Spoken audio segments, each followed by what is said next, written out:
مگر Shahryar paradise hotel میں ہی رہا۔ اس کی ایک اور میٹنگ تھی ارسم صاحب کے ساتھ، جو کہ ایک بوڑھے سے آدمی تھے مگر انہیں بزنس کا بہت تجربہ تھا۔ ان کی عمر 75 سال تھی اور بزنس کی دنیا میں ان کا ایک بہت بڑا نام تھا۔ وہ پاکستان کے بہترین بلڈرز میں سے ایک جانے پہچانے جاتے تھے۔ ان سے ملنے شہریار ان کے کمرے میں ہی چلا گیا، جو اسی ہوٹل میں ہی رہ رہے تھے کچھ دنوں کے لیے۔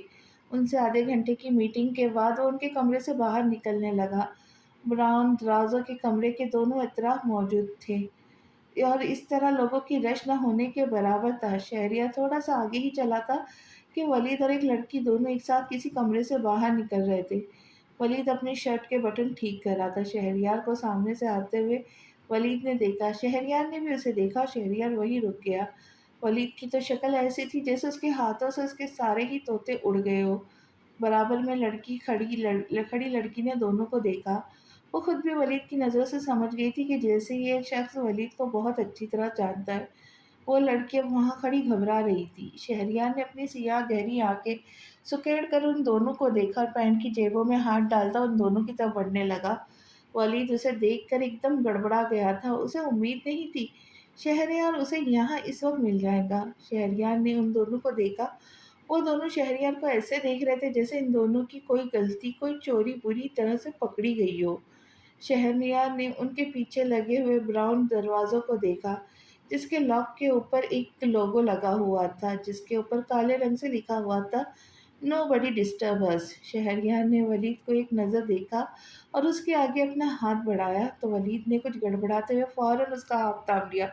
ولید اب اپنے آپ کو نارمل کر چکا تھا مگر وہ لڑکی شہریار کو دیکھ کر اب بھی کنفیوز تھی۔ "خیریت ہے ولید، تم یہاں اس وقت کسی میٹنگ میں آئے تھے؟" شہریار نے اس لڑکی کی طرف دیکھ کر کہا۔ "ہاں ہاں، بس ایک میٹنگ کے لیے آیا تھا، تو بس مجھے میری دوست مل گئی تھی تو میں نے سوچا تمہاری تھوڑی سی سلام دعائی ہو جائے"۔ ولید نے جھوٹ بولا۔ "اوہ اچھا"۔ شہریار اس کا جھوٹ فوراً ہی سمجھ گیا تھا۔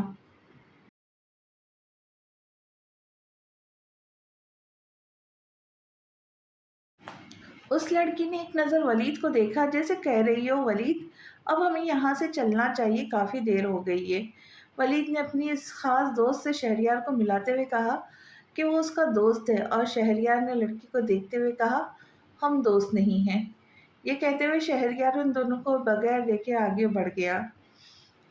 شہریار بھی ولید کو دیکھ کر بہت کچھ سمجھ گیا تھا کہ وہ یہاں کس مقصد سے آیا تھا، اور ولید بھی شہریار کو دیکھ کر بہت اچھی طرح سمجھ گیا تھا وہ کیا کچھ سمجھ گیا۔ آج چھٹی کا دن تھا تو سب گھر میں ہی موجود تھے۔ ایسے میں چھٹی کے دن موسم بڑا ہی سہانا تھا۔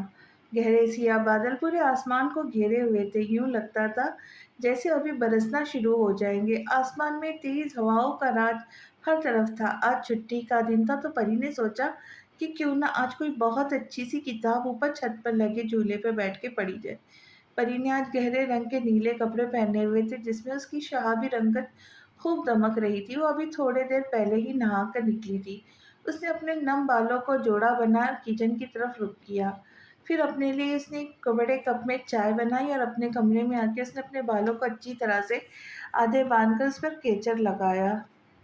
وہ اپنے بال مکمل کھلا نہیں کرتی تھی مگر اس کے بال جب نم ہوتے تو اپنے آپ ہاف بال باندھ لیا کرتی تھی، ہاف کو کھلا چھوڑ دیتی، جیسے آج اس نے سلیقے سے آدھے بال باندھے ہوئے تھے۔ پری نے دوپٹہ اپنے شانوں پر پھیلایا، ہاتھ میں گرم گرم چائے کا کپ لیا اور چھت کی طرف چل دی۔ چھت پر آ کر اس نے کھلی ہوا میں گہری سانس لی۔ آج موسم بہت ہی خوبصورت تھا۔ اس نے آسمان کو دیکھتے ہوئے آہستہ آواز میں کہا۔ پرندوں کو ادھر ادھر آزادی سے اڑتا ہوا دیکھ کر اس کی خوبصورت سرخ ہونٹوں پر مسکراہٹ آ گئی۔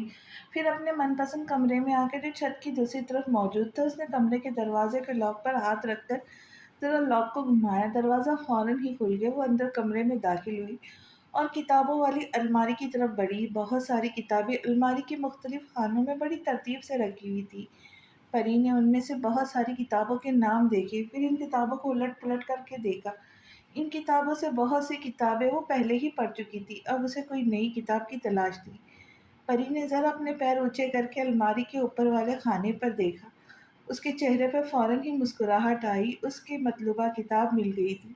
اس نے وہ کتاب باہر نکالی اور کتاب کا نام پڑھا، عشق کا عین۔ پری نے بڑی محبت سے وہ کتاب اٹھائی اور الماری واپس بند کی، کمرے کو لاک کیا اور اپنے مخصوص جھولے کی طرف آئی۔ چھت پر لگی ہوئی سبز رنگ کی پانی کی بیلیں جو اب کافی بڑی ہو چکی تھی ہوا میں لہرا رہی تھی۔ ان ہری بیلوں کو دیکھ کر یوں لگ رہا تھا جیسے وہ اس خوبصورت موسم میں کوئی گیت گا رہی ہو۔ گرما گرم چائے کا کپ اس نے اپنے ہاتھ میں لیا اور کتاب کا پہلا صفحہ کھول کر پڑھنا شروع ہوئی۔ وہ کتاب پڑھنے میں بہت مگن تھی، اچانک ہی اسے چھت کی دوسری طرف جہاں ورزش کا سامان موجود تھا وہاں سے کچھ آوازیں آنا شروع ہوئی۔ پری نے کتاب اور چائے کا کپ اپنے ہاتھوں میں لیا اور چائے پیتے ہوئے اس طرف آ گئی۔ اسے لگا تھا کہ پڑوسیوں کی بلی ہوں گی، اکثر وہ بلی ان کی چھت پر خود آ جایا کرتی تھی۔ پری اکثر اس بلی کے لیے چھت پر پانی رکھ دیتی تھی یا پھر کھانے کے لیے کچھ نہ کچھ لا کر ایک کنارے پہ اسے رکھ دیتی تھی۔ بلیاں اسے بہت ہی پسند تھی۔ پری کو لگا کہ پڑوسیوں کی بلی ایک بار پھر سے آئی ہے، تو اسے پیار کرنے کی غرض سے چھت کے دوسری طرف آئی، جو جھولے سے تھوڑے ہی فاصلے پر موجود تھا۔ پری چلتی ہوئی کمرے کی دوسری طرف آئی۔ اس نے ذرا آگے جا کر دیکھا، وہاں شہریار ورزش کے سامان کے ساتھ موجود ورزش کرنے میں مصروف تھا، وہ بھی بغیر شرٹ کے۔ پری نے جیسے ہی اسے دیکھا گھبرا کر اپنی آنکھوں پر ہاتھ رکھا اور ایک زوردار چیخ ماری اور وہاں سے بھاگنے لگی، ایسے جیسے اس نے کوئی بھوت دیکھ لیا ہو۔ شہریار نے جب اس کی چیخ سنی تو فوراً ہی متوجہ ہوا۔ اس نے سر اٹھا کر دیکھا تو پری وہاں سے گھبرا کر بھاگنے لگی تھی۔ بھاگنے اور گھبراہٹ کی وجہ سے پری کا دوپٹہ اس کے پیر میں بری طرح سے الجھا اور پری بری طرح سے زمین پہ جا گری۔ پری کے ہاتھ سے چائے کا گرما گرم کپ فرش پر زور سے لگا چکنا چور ہو گیا، چائے پورے فرش پر پھیل گئی۔ کانچ کا کپ ٹوٹنے سے بہت سے کانچ کے چھوٹے چھوٹے ٹکڑے اس کے ہاتھ میں لگ گئے۔ شہریار نے اسے بری طرح گرتا ہوا دیکھا تو فوراً ہی اس کے پاس آیا۔ اس نے شہریار کو اپنی طرف آتا ہوا دیکھا تو پری گھبرا کر بھاگنے لگی۔ کانچ کا ایک بڑا سا ٹکڑا پری کے پیر کے اندر گھس گیا۔ پری درد کی شدت سے ایک بار پھر وہیں بیٹھ گئی۔ شہریار فوراً پری کی طرف آیا، جلدی جلدی، اس میں اندازہ ہی نہیں ہوا اس نے اپنی شرٹ وہیں چھوڑ دی۔ پری نے گھبراہٹ کے مارے اٹھ کر وہاں سے جانا چاہا مگر کوئی فائدہ نہیں، وہ کانچ کا ٹکڑا اس کے پاؤں میں بہت بری طرح گھسا ہوا اسے بہت تکلیف دے رہا تھا۔ شہریار برق رفتاری سے اس کی طرف پہنچا اور اسے ہاتھ بڑھا کر اٹھانا چاہا مگر پری نے ہاتھ نہیں بڑھایا۔ وہ اس وقت اس قدر شرمندہ تھی کہ اسے نظریں نہیں ملا سکتی تھی، تو شہریار کا ہاتھ تھام کر کھڑے ہو جانا تو بہت دور کی بات تھی۔ پری نے خود ہی اپنے آپ کو جیسے تیسے کر کے اٹھایا اور پھر اپنے جھولے پر آ کر بیٹھ گئی اور اپنے ہاتھ پاؤں میں موجود کانچ نکالنے لگی، جو اس کے ہاتھ اور پیر پہ اتنی بری طرح سے لگے تھے کہ درد کی شدت سے اس کی سبز آنکھوں میں آنسو آ گئے۔ شہریار اس کے آنسو دیکھ کر بے چین ہو گیا۔ شہریار نے فکر مندی کے عالم میں فوری طور پر پری کے ہاتھ کو اپنے ہاتھ میں لیا اور پھر بڑی احتیاط سے اس کانچ کو نکالنے لگا۔ پری کو اسے دیکھتے ہوئے مزید شرمندگی محسوس ہو رہی تھی۔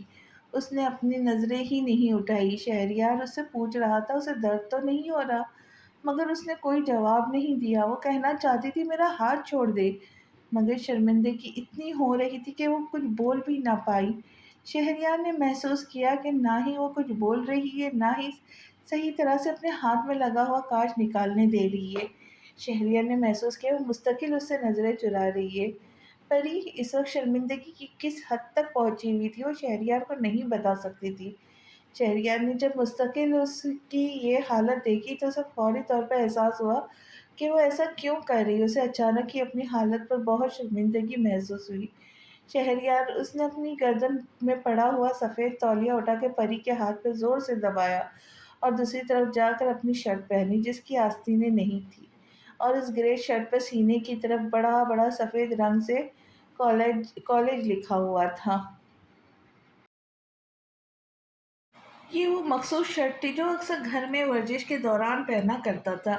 یہ شہریار کی پسندیدہ چیزوں میں سے ایک تھی۔ 2 منٹ کے بعد وہ اپنی گرے رنگ کی بغیر آستینوں والی شرٹ پہنے ہوئے اس کے پاؤں کے قریب بیٹھ گیا اور اپنے گھٹنے پر اس کا پیر رکھ کر کانچ نکالنے لگا۔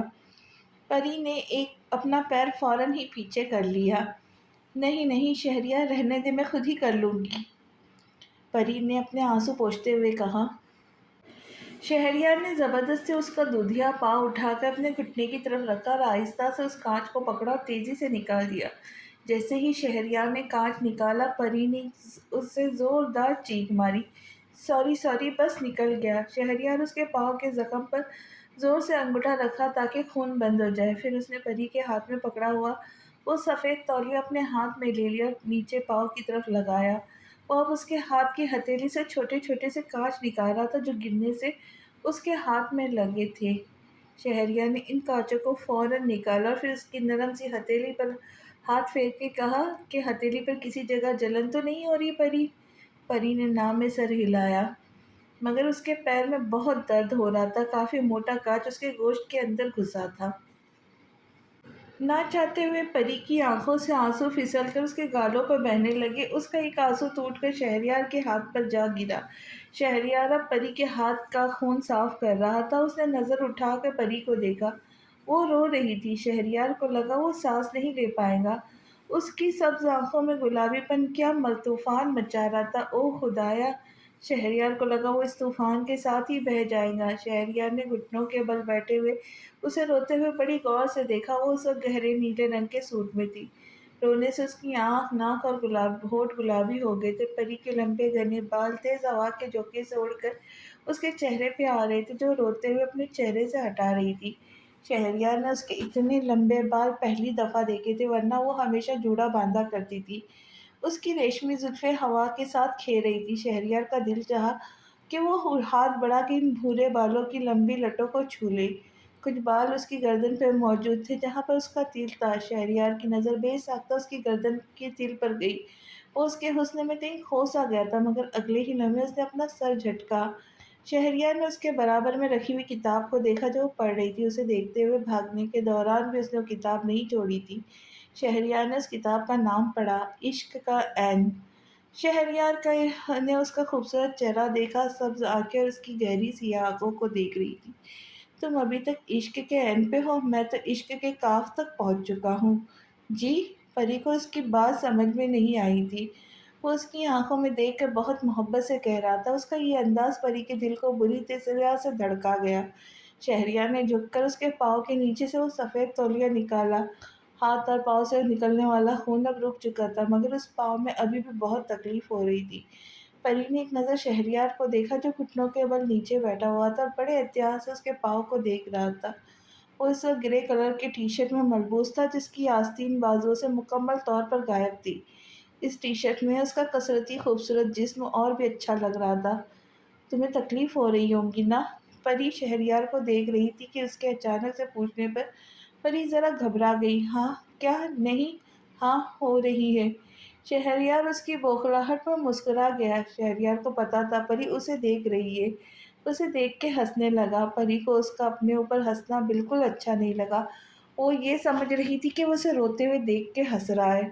پری نے فوراً ہی برا سا منہ بنایا اور کہا، آپ مجھ پہ ہنس رہے ہیں؟ اس کی آنکھیں ایک دفعہ پھر سے بھیگنے لگی تھی۔ اسے صدمہ ہوا تھا کہ وہ اس کا مذاق اڑا رہا ہے۔ نہیں میری جاں۔ شہریار جان بولتے بولتے تیزی سے رکا تھا۔ میری یہ مجال کہ میں تم پر ہنسوں؟ شہریار نے کہا۔ پری کے دل میں یہ سن کر ایک عجیب سی خوشی ہوئی تھی جسے وہ تو اس پر ہنس ہی نہیں سکتا، اس کا مذاق بنا ہی نہیں سکتا، اسے کبھی رلا ہی نہیں سکتا، اسے کبھی تکلیف دے ہی نہیں سکتا۔ وہ دونوں پہلی بار ایک دوسرے کو اتنے قریب سے دیکھ رہے تھے، اتنے قریب سے کہ ایک دوسرے کی آنکھوں میں اپنے نظر آنے والے عکس کو بآسانی دیکھ سکتے تھے، پہچان سکتے تھے۔ پری کو اس کے سیاہ گہری آنکھوں میں دیکھ کر اپنا آپ ڈوبتا ہوا محسوس ہوا تو فوراً گھبرا کر اٹھی۔ شہریار اسے اٹھتا ہوا دیکھ کر خود بھی کھڑا ہو گیا۔ آرام سے پری، شہریار نے فکر مندی سے کہا۔ شہریار کا یہ نرم گرم سا لہجہ پری کو موم کی طرح پگھلا رہا تھا۔ پری کا دل چاہا وہ چھت سے فوراً ہی بھاگ جائے۔ اس نے اپنی کتاب وہیں چھوڑی اور فوراً ہی لمبے لمبے قدم اٹھاتی شہریار کو دیکھے بغیر ہی نیچے کی طرف جانے لگی۔ پری، شہریار نے اسے پکارا۔ وہ اس کی طرف بغیر دیکھے جلدی جانے لگی تھی اور اپنی کتاب جلدی میں وہیں جھولے پر چھوڑ دی تھی۔ پری، تمہاری کتاب؟ وہ اس کی گھبراہٹ کو دیکھ کر مسکرا رہا تھا۔ پری جلدی کے چکر میں چھت کے دروازے سے بری طرح سے ٹکرائی۔ وہ کھڑی اب اپنا سر مسل رہی تھی۔ دھیان سے پری، ہمارا گھر کیوں توڑ رہی ہو؟ پری نے ذرا نظر گھما کر اس گرے شرٹ والے لڑکے کو دیکھا جس کے بال ماتھے پہ گرے ہوئے تھے، جس کا کثرتی جسم اسے اس ٹی شرٹ میں بہت اچھا لگ رہا تھا۔ پری نے اس کی طرف دیکھا، وہ اسے دیکھ کے مسکرا رہا تھا۔ پری نے اپنا رخ دوسری طرف کیا اور نیچے نیچے کی جانب جانے لگی۔ اس نے اپنی چھوٹی سی ناک کو ذرا دائیں بائیں گھمایا۔ بدتمیز، بہت ہی آہستہ آواز میں بولتے ہوئے تیز تیز سیڑھیاں اترنے لگی۔ کہاں ہم؟ کہاں محبت؟ جانے دیجیے، رہنے دیجیے، بس کیجیے۔ یہ جو اینڈ یہ جو ایشین، یہ جو خوف کرتا ہے، یہ لاحق جس کو ہو جائے اسے برباد کرتا ہے۔ ریاضی دان بھی حیران ہے اس بات پہ آ کے، یہ کس کلیے کی نسبت پہ جفت کو طاق کرتا ہے۔ نور بانو اپنے دونوں بیٹوں سے بات کرنے کے بعد اب پریشے کے کمرے میں آئی۔ وہ جب کمرے میں داخل ہوئی تو پریشے کا کمرہ اندھیرے میں ڈوبا ہوا تھا۔ نور بانو نے ہاتھ بڑھا کر کمرے کی ساری لائٹس آن کی۔ پریشے بیڈ پر گھٹنوں میں سر دیے بیٹھی ہوئی رو رہی تھی۔ نور بانو نے بڑی مشکل سے اپنے آپ کو مضبوط کر کے اسے سامنا کرنے کا سوچا تھا، مگر جیسے ہی کمرے میں داخل ہوئی تو پریشا بری طرح سے رونے لگی تھی۔ اس کو اس طرح سے روتا ہوا دیکھ کر نور بانو کا دل چاہا وہ کمرے سے واپس ہی لوٹ جائے، مگر وہ اپنی اولاد کو تنہا کیسے چھوڑ سکتی تھی؟ وہ ایک ماں تھی۔ نور بانو آہستہ سے چلتی ہوئی پریشا کے برابر آگے بیٹھ گئی۔ ہاسپٹل سے آنے کے بعد یہ ان کے درمیان ہونے والی پہلی گفتگو تھی۔ پریشے میری جان، رو کیوں رہی ہو؟ نور بانو جانتی تھی کہ پریشا کس قدر حساس لڑکی ہے، وہ کون سی حقیقت جان کے اس طرح پھوٹ پھوٹ کر رو رہی تھی۔ ادھر دیکھو میری طرف میری جان، مجھے معلوم ہے تم اس طرح کیوں رو رہی ہو۔ نور بانو نے اسے اپنے سینے سے لگا کر دلاسا دیا۔ اب رونے کا کیا فائدہ ہوگا میری جان، اس بچے کو زندگی اللہ تعالیٰ نے دی ہے۔ میں تم سے وعدہ کرتی ہوں کہ جب تک میں زندہ ہوں تب تک تمہیں کسی بھی مشکل کا کوئی سامنا نہیں کرنا پڑے گا، اور تمہارے بھائی بھی تمہارے ساتھ ہر قدم پر کھڑے رہیں گے۔ یہ تو میری جان تم بھی بہت اچھی طرح سے جانتی ہو کہ تمہارے دونوں بھائی تم پر کس طرح سے جان چھڑکتے ہیں۔ پریشا نور بانو کو سمجھانے کے بعد بھی بچوں کی طرح پھوٹ پھوٹ کر رو رہی تھی۔ امی مجھے یہ بچہ نہیں چاہیے، پریشا نے اپنی ماں سے فریاد کی۔ آپ کو خدا کا واسطہ ہے میرے لیے کچھ کرے، میں یہ بچہ نہیں چاہتی امی، پہلے ہی اتنی ذلیل اتنی بے عزت ہو چکی ہوں، اور اب مزید ذلت رسوائی میں نہیں اٹھانا چاہتی۔ میرے اندر اب طاقت ختم ہو گئی امی، قسم خدا کی امی، میری اس کمزور سے وجود میں بالکل بھی طاقت باقی نہیں رہی۔ میں نے لوگوں کی بہت سی باتیں سنی اپنے بارے میں، کیسے مجھے دیکھ کر ایک دوسرے سے باتیں کرتے اور منہ پر ہاتھ رکھ کے ہنستے۔ اب یہ سب ہونے کے بعد میں کس سے کیسے نظر ملا سکتی ہوں؟ بہتر یہی کہ آپ لوگ مجھے مار دیں۔ پریشا اپنا چہرہ چھپا کر بچوں کی طرح پھوٹ پھوٹ کر رونے لگی۔ نور بانو نے اسے اپنے سے ہاتھ لگا کر دلاسا دیا۔ نور بانو کا دل اس کی بات سن کر پھٹنے لگا تھا۔ امی میں یہ بچہ نہیں چاہتی، پریشا نے ایک بار پھر سے نور بانو سے کہا۔ امی میں کسی سے نظریں نہیں ملا پا رہی ہوں، اور اس بچے کے بعد میں کیا کروں گی امی، میں کیا کروں گی؟ ایک بار پھر سے بری طرح رونے لگی۔ تم کیوں کسی سے نظریں نہیں ملاؤ گی پریشا، تم کیوں شرمندہ ہوئی ہو کسی سے میری بچی؟ تم تو بے قصور ہو، تمہارا تو کوئی قصور نہیں ہے۔ جن ظالموں نے تمہارے ساتھ یہ سب کیا ہے سزا تو ان کو ملنی چاہیے، رسوا اور ذلیل تو ان لوگوں کو ہونا چاہیے۔ اور تم دیکھنا میری جان، ایک نہ ایک دن اللہ ان سے بہت بہتر حساب لے گا، بے شک وہی سب سے بہتر فیصلہ کرنے والا اور حساب کرنے والا۔ تم مجرم نہیں ہو میری جان، تم نے اپنے آپ کو اس چار دیواری میں قید کر کے رکھا ہے، اور وہ لوگ جو اصل مجرم ہیں وہ تو کھلے عام بالکل آزادی سے گھوم رہے، اور نہ جانے کتنی لڑکیوں کی عزت کو ناپاک کر رہے ہوں گے۔ اللہ ایسے بے غیرت اور بے شرم لوگوں کو اس دنیا اور آخرت میں تباہ و برباد کرے، ضرور کرے گا انشاءاللہ۔ جو کسی کے ساتھ برا کرتا ہے اس کا بدلہ اسے دنیا میں ہی مل جاتا ہے، دنیا آخرت کی کھیتی ہے، نہ جانے کیوں یہ لوگ بھول جاتے، جو وہ بو رہے ایک نہ ایک دن وہ سب کاٹیں گے۔ نور بانو سے بہت پیار سے ایک ایک چیز سمجھا رہی تھی، مگر پریشا بچوں کی طرح روئے جا رہی تھی۔ بار بار وہ یہ بات کہہ رہی تھی کہ امی مجھے بچہ نہیں چاہیے، میں اس بچے کو نہیں پال سکتی امی، میں مر جاؤں گی، یہ بچہ مر جائے دیکھے گا، مر جائے گا دیکھے گا آپ، ہم دونوں ہی مر جائیں گے، ہم دونوں ہی مر جائیں گے امی، ہاں ہم دونوں کو ہی مر جانا چاہیے۔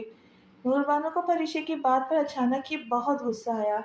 انہوں نے پریشا کو اپنے سینے سے الگ کرنا چاہا۔ جب پریشا نے نور بانو کو اپنے سے دور جاتا ہوا دیکھا تو فوراً ان کے ہاتھ پر اپنا ہاتھ رکھ کر انہیں اپنے سے دور جانے سے روکا۔ مگر نور بانو فوراً غصے سے دور ہو گئی۔ اس نے یہ اتنی غلط بات جو بولی تھی، خبردار پریشا، جو تم نے آئندہ بولا میں یہ بچہ نہیں چاہتی، یا میں یا یہ بچہ دونوں ہی مر جائیں گے۔ نور بانو کو اچانک ہی پریشے پہ بہت غصہ آتا۔ تم ہوتی کون ہو یہ سب کچھ کہنے والی؟ اور اس معصوم کا کیا قصور ہے؟ اس معصوم کا کیا گناہ ہے مجھے بتاؤ، جو تم اس کو اتنی بھاری سزا دینے کا سوچ رہی ہو؟ میں اس بچے کو قبول کر چکی ہوں، تمہارے دونوں بھائی بھی۔ نہیں امی، یہ بچہ نہیں چاہتی، میں آپ کو بتا رہی ہوں، مجھے ایسا لگتا ہے کہ میری طرح اس کی زندگی میں بھی سوائے ذلت، رسوائی اور خواری کے کچھ نہیں آئے گا۔ لوگوں کے طعنے اسے جینے نہیں دیں گے۔ مجھے ڈر ہے کہ یہ میری طرح زمانے میں رسوا نہ ہو جائے گا۔ مجھے ڈر ہے کہ لوگ قدم قدم پہ میرے بچے کو منحوس اور بدقسمت، بد نصیب نہ بولے جیسے وہ مجھے بولتے ہیں۔ یہ ساری باتیں، سارے دن طعنے مجھے جیسے برداشت کرنے پڑتے، میرے ہونے والے بچے کو بھی کرنے پڑیں گے، اور میں یہ نہیں چاہتی میرے ہونے والی اولاد بھی میری طرح ذلیل اور خوار ہو۔ امی، جب میں اتنی مضبوط نہیں ہوں، میں اتنی کمزور ہوں، تو آپ خود سوچیں میری ہونے والی اولاد کس قدر کمزور ہوگی۔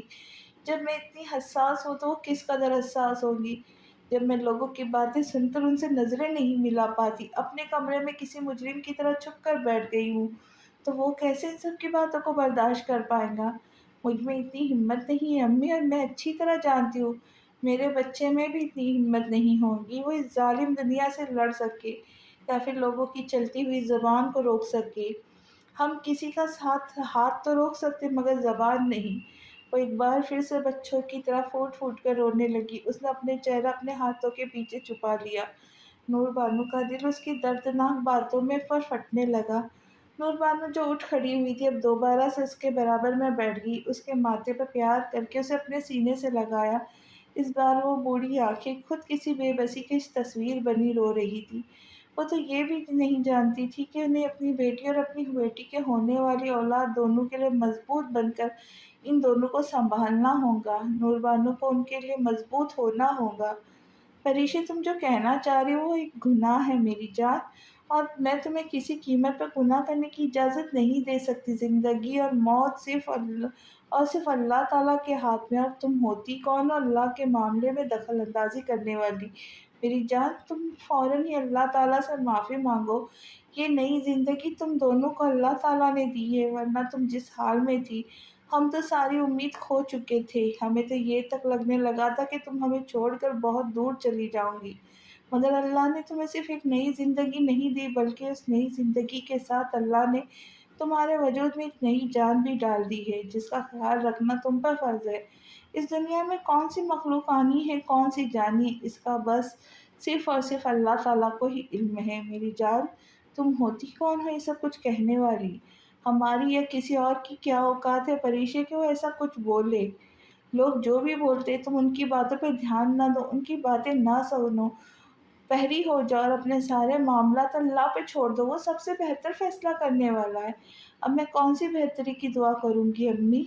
اب میرے ساتھ کیا بہتر ہوگا؟ میرے ساتھ جتنا برا ہونا تھا، جتنا برا ہونے والا ہے، میں جانتی ہوں کہ میرے ساتھ اور کیا کیا برا ہوگا۔ میرے ہاتھ سے وقت اور حالات ریت کی طرح پھیلتے جا رہے۔ میرے ہاتھوں کو دیکھیں، ان ہاتھوں میں 1 مہینے کے بعد مہندی لگنے والی تھی، مگر اب وہ مہندی کہاں گئی؟ وہ مہندی کا رنگ کہاں اڑ گیا؟ وہ مہندی کی خوشبو کہاں غائب ہو گئی؟ آپ میری الماری کھول کے دیکھیں، آپ نے ہی تو ایک ایک چیز کس طرح سے الگ الگ کر کے رکھی تھی میری۔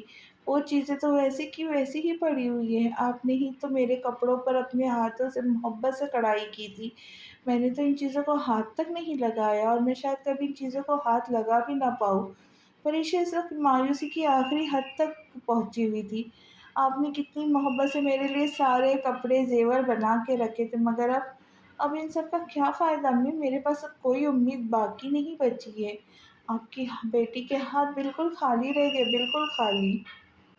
دیکھیے میرے ہاتھ، یہ بالکل خالی ہیں۔ وہ اپنے دونوں ہاتھ پھیلا کر نور بانو کو دکھا رہی تھی۔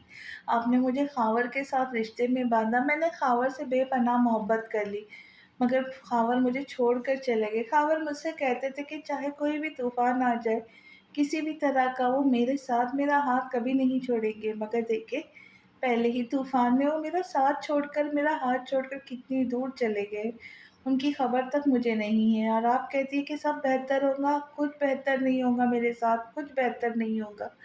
جن لڑکیوں کے ساتھ زیادتی ہو جاتی ہے اور وہ زیادتی کے نتیجے میں ایک بچے کی ماں بن جائے، ان کی شادی ٹوٹ جائے، جس کی اولاد کو پیدا ہونے سے پہلے ہی لوگ ناجائز قرار دے، ایسی لڑکیوں کے ساتھ کیا اچھا ہوگا امی؟ کیا اچھا ہوگا؟ نہیں میری جان پریشے، ایسی ناشکری کی بات نہ کرو، نا امیدی ناشکری گناہ ہے بیٹا۔ میں نے تم سے کہا نا کہ تم اپنے سارے معاملات اللہ پہ چھوڑ دو، اللہ سب سے بہتر فیصلہ کرنے والا ہے۔ پریشی نے آج کافی مہینوں کے بعد موبائل ہاتھ میں لیا تھا۔ نور بانو نے اسے ایک نیا موبائل لا کر دیا تھا۔ پریشی اس موبائل سے مسلسل کسی نمبر پہ کال ملا رہی تھی۔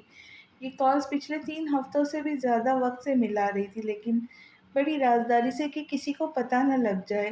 اگر کسی کو پتہ چل جاتا کہ وہ کس سے رابطہ کرنے کی کوشش کر رہی ہے تو وہ کبھی بھی اسے اس شخص سے رابطہ کرنے نہیں دیتے۔ وہ مسلسل خاور سے رابطہ کرنا چاہ رہی تھی مگر رابطہ ممکن نہیں ہو رہا تھا۔ اس نے خاور کے نمبر پہ ایک دن میں کئی کالز کی جن کی گنتی وہ خود ہی بھول گئی تھی۔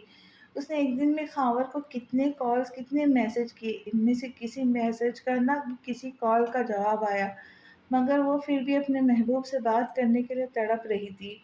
مگر سامنے والے کی بے حسی ایسی تھی کہ شاید اس نے اپنا نمبر تک بدل لیا تھا۔ شروع کے 1-2 دن تو جب وہ کال کرتی تھی تو اسے بیل جاتی تھی مگر کوئی اٹھاتا نہیں تھا، لیکن تھوڑے ہی دن بعد وہ نمبر بند رہنے لگا۔ وہ بار بار اس نمبر پہ کال کرتی مگر جواب ممکن نہ ہوتا۔ پریشے کو خاور پر اب بھی یقین تھا کہ وہ اس کے ساتھ نہیں چھوڑے گا۔ وہ اس سے اگر کبھی بدگمان ہوتی تھی تو صرف اور صرف چند گھنٹوں کے لیے، اس کے بعد کیا ہوتا کہ پریشے کے دل میں خاور کی محبت بھڑکتی ہوئی آگ کی طرح جلنا شروع ہو جاتی۔ پریشے کے ذہن میں کئی خیالات خاور کو لے کر آتے مگر اس نے خاور کے خلاف آنے والے کسی بھی خیال کو اہمیت نہیں دی، مگر اندر سے اس کا دل کانپ رہا تھا۔ آخر کوئی انسان اپنے آپ کو کب تک بیوقوف بنا سکتا ہے؟ خاور اور پریشی کا رشتہ صرف 2 دن کا تو نہیں تھا کہ وہ یوں اچانک ٹوٹ جائے۔ پریشی کسی قیمت پر یہ ماننے کو تیار ہی نہیں تھی کہ خاور اسے چھوڑ سکتا ہے یا اسے چھوڑ کر کب کا جا چکا ہے۔ وہ اپنے آپ کو آخری حد تک بیوقوف بنانا چاہتی تھی یا پھر خود بیوقوف بن رہی تھی۔ شاید دیمک سے زیادہ محبت میں لوگ اکثر بھی یہی کیا کرتے ہیں، اپنے آپ کو اپنے محبوب کی خاطر بیوقوف بناتے کہ وہ اب بھی صرف اس کا ہے۔ دل بہلانے کو یہ خیال اچھا ہے غالب۔ محبت میں کوئی کسی کو بیوقوف نہیں بنا سکتا جب تک کہ وہ اپنے آپ کو خود بیوقوف نہ بنائے، مگر وہ اپنے دل کے ہاتھوں اس قدر مجبور تھی کہ وہ اپنے آپ کو بیوقوف بنانے کے سوا اس کے پاس کوئی اور چارہ نہیں تھا۔ اس کا محبوب بے رحم ہے، بے وفا ہے، وہ یہ جانتی تھی مگر پھر بھی اپنے معصوم سے دل کو بیوقوف بنا رہی تھی کہ خاور اب بھی اس سے محبت کرتا ہے، اب بھی اسے اپنا لے گا۔ نور بانو رات میں عشاء کی نماز ادا کرنے کے بعد پریشی کے کمرے میں آئی۔ پریشی الماری کا دروازہ کھول کر فرش پہ بیٹھی ہوئی تھی اور اپنے ہاتھ میں تصویر لیے رو رہی تھی۔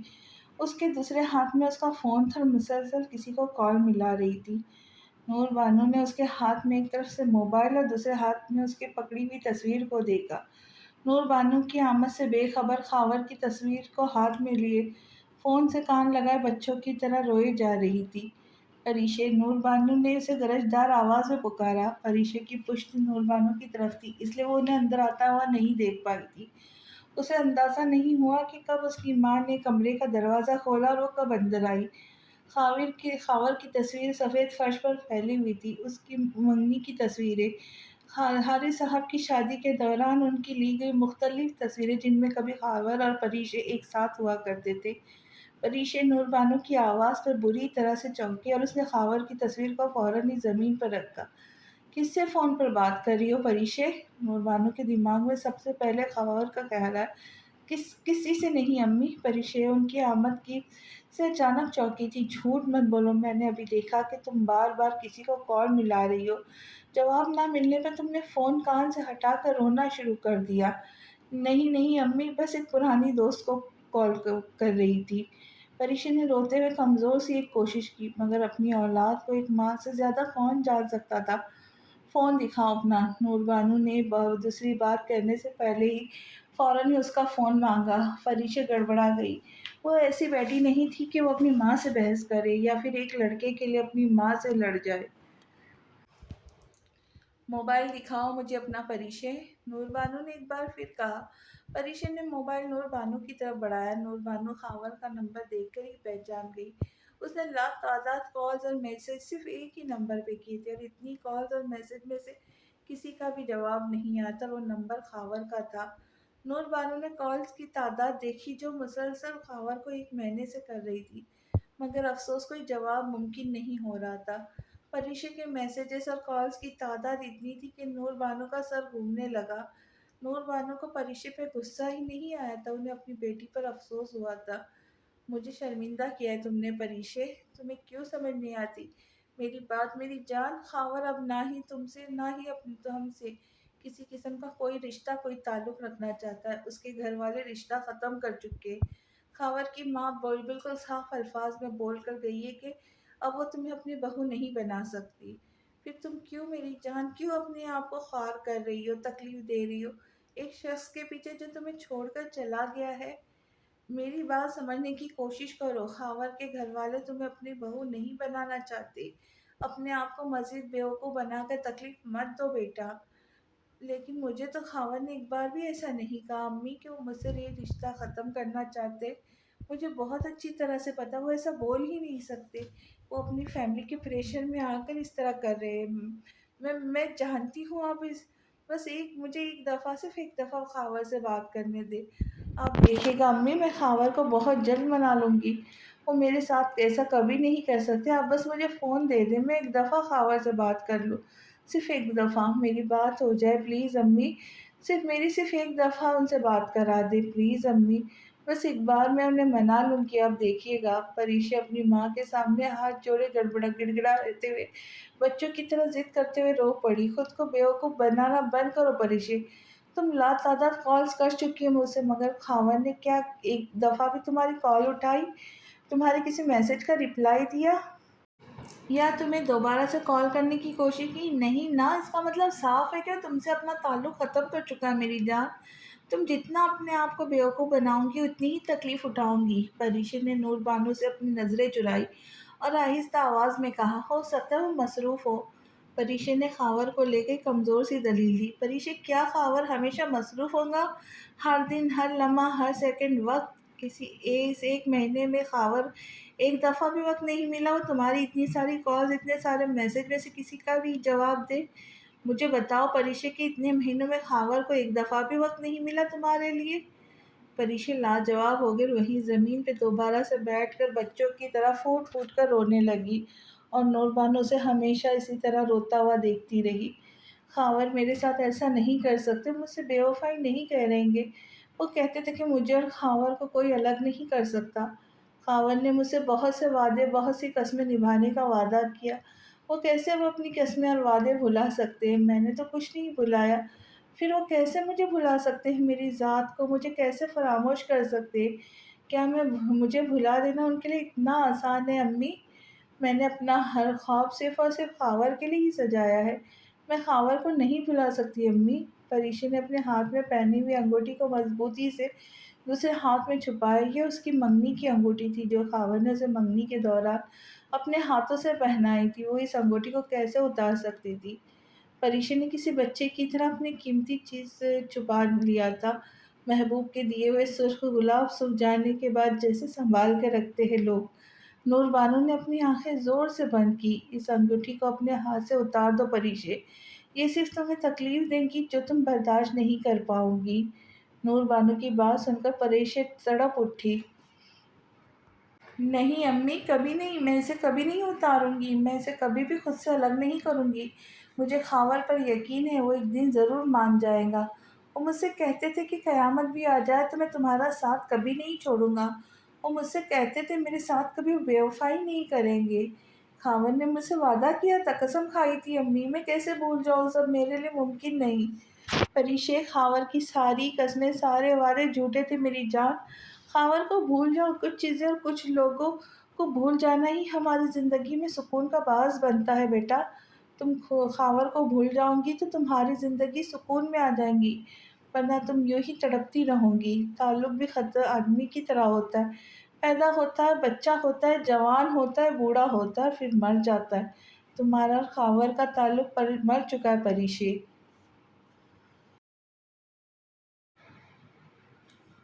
اب کہاں ہوگا وہ، اور ہوگا بھی تو ویسا کہاں؟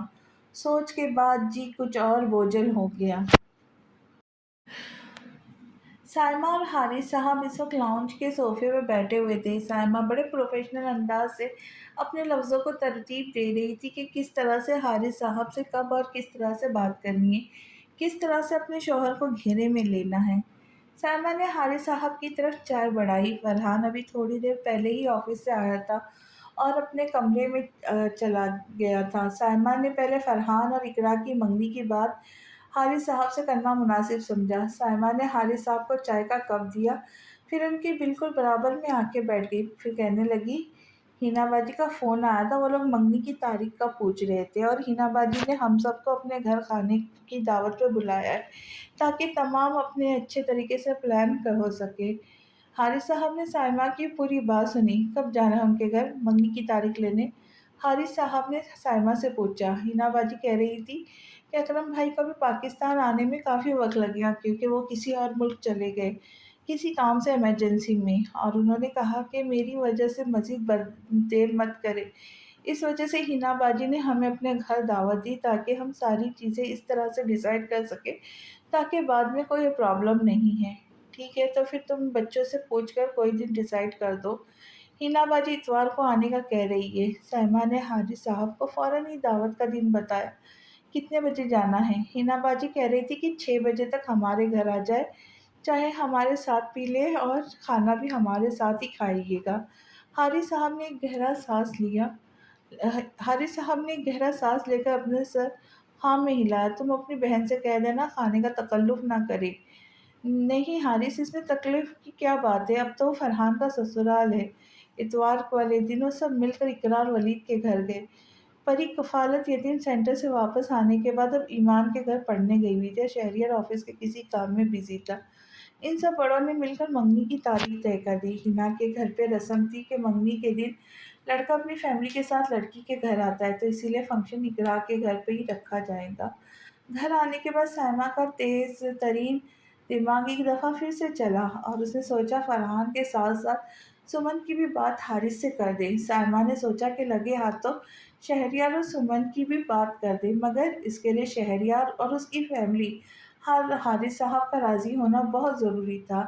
اس کے بغیر سائمہ کچھ نہیں کر سکتی تھی، یہ تو وہ بھی جانتی تھی، مگر اس کو جلد از جلد کچھ نہ کچھ کر کے شہریار اور سمن کے لیے کچھ کرنا تھا۔ سائمہ نے پہلے حارث صاحب سے بات کرنا زیادہ مناسب سمجھا۔ وہ خود احمد صاحب اور عائشہ سے بات کرے ان دونوں کے رشتے کے بارے میں۔ سائمہ اپنے بیڈ پر پیر اوپر کیے بیٹھی ہوئی تھی۔ حارث صاحب ٹی وی دیکھ رہے تھے۔ سائمہ نے اپنا مزید وقت ضائع کیے بغیر حارث صاحب کو مخاطب کیا۔ حارث، آپ کو نہیں لگتا اب ہمیں سمن کے بارے میں بھی کچھ سوچنا چاہیے؟ اور میں نے تو سمن کے لیے شہریار کو پسند کیا ہے، میں نے آپ کو اپنا خیال پہلے بھی بتایا تھا۔ مجھے ایسا لگتا ہے شہریار سمن میں بہت دلچسپی لیتا ہے، مجھے لگتا ہے وہ دونوں ایک دوسرے کے ساتھ بہت خوش رہیں گے۔ سائمہ نے اپنی طرف سے پہلا پتا پھینکا۔ شہریار سمن میں دلچسپی لیتا ہے، یہ ایک مضبوط بات تھی جو سائمہ نے سب سے پہلے کی تھی۔ حارث صاحب نے چونک کر سائمہ کو دیکھا۔ نہیں سائمہ، میرا خیال ہے تمہیں کوئی غلط فہمی ہوئی ہے، مجھے تو ایسا کبھی محسوس نہیں ہوا کہ شہریار نے کبھی سمن میں اتنی دلچسپی کبھی مجھے دکھائی ہو۔ وہ ہمیشہ سمن اور ان کے درمیان ایک فاصلہ رکھتا ہے، کم از کم مجھے تو ایسا ہی لگتا ہے، یہ بات تم بھی جانتی ہو۔ سائمہ اپنی چال ذرا کمزور لگنے لگی تو اس نے دوسرا جھوٹ کا سہارا لینا شروع کیا۔ ارے نہیں حارث، آپ خود دیکھیں کہ شہریار سمن سے کتنی اچھی طرح سے باتیں کرتا ہے۔ سائمہ نے کہا، وہ سب سے ہی بہت اچھی طرح سے بات کرتا ہے۔ حارث صاحب نے بھی فوراً جواب دیا، آپ نے دیکھا نہیں، سمن اور شہریار اکثر ایک دوسرے کے ساتھ وقت گزارتے اور شہریار سمن کو کافی دیر بار ڈنر اور لنچ پر بھی لے کر گیا ہے اپنے ساتھ۔ سائمہ نے فرحان کا نام نہیں لیا۔ وہ اگر کبھی سمن کو اپنے ساتھ لے کر بھی جاتا تھا تو فرحان کے اس کے ساتھ ساتھ ضرور ہوتا تھا، اکیلا وہ اسے کبھی نہیں لے کر گیا تھا۔ مگر یہ جھوٹ سائمہ کو بولنا ضروری تھا تاکہ اس کی چال کامیاب ہو سکے۔ اگر شہریار سمن میں دلچسپی نہ لیتا تو اسے اپنے ساتھ لے کر کیوں جاتا؟ وہ بھی اتنی دفعہ؟ سائمہ نے حارث صاحب کو دیکھتے ہوئے دوسرا پتا پھینکا۔ جب تک شہریار احمد بھائی یا بھابھی مجھ سے سمن کے بارے میں کھل کر بات نہیں کر لیتے، میں کوئی فیصلہ نہیں لوں گا شہریار اور سمن کے متعلق۔ حارث صاحب نے سائمہ کو لاجواب کر دیا۔ میں لڑکی کا باپ ہوں، میں خود سے اپنی بیٹی کے لیے رشتہ کی بات نہیں کر سکتا۔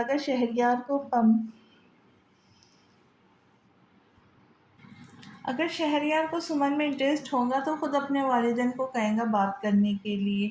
میں نے تمہیں پہلے بھی کہا تھا مجھے سمن کے معاملے میں جلد بازی نہیں کرنی ہے، اور شہریار جب چاہے مجھے اپنی مرضی بتا سکتا ہے کہ سمن سے شادی کرنا چاہتا ہے یا نہیں۔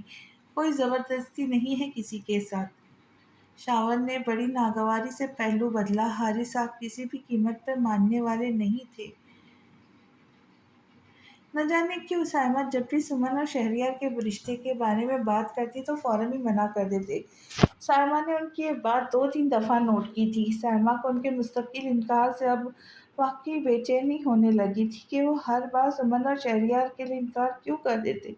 ایسی کون سی بات ہے جس کی وجہ سے وہ سمن اور شہریار کا رشتہ بھی نہیں کرنا چاہتے؟ سائمہ نے بڑی بے چینی سے پہلو بدلا۔ سائمہ کی ساری چالیں اور اس کے پھینکے ہوئے پتے ناکام ہو گئے۔ سائمہ کی ساری چالیں اور اس کے پھینکے ہوئے پتے ناکامی سے واپس اسی کی طرف لوٹ رہے تھے۔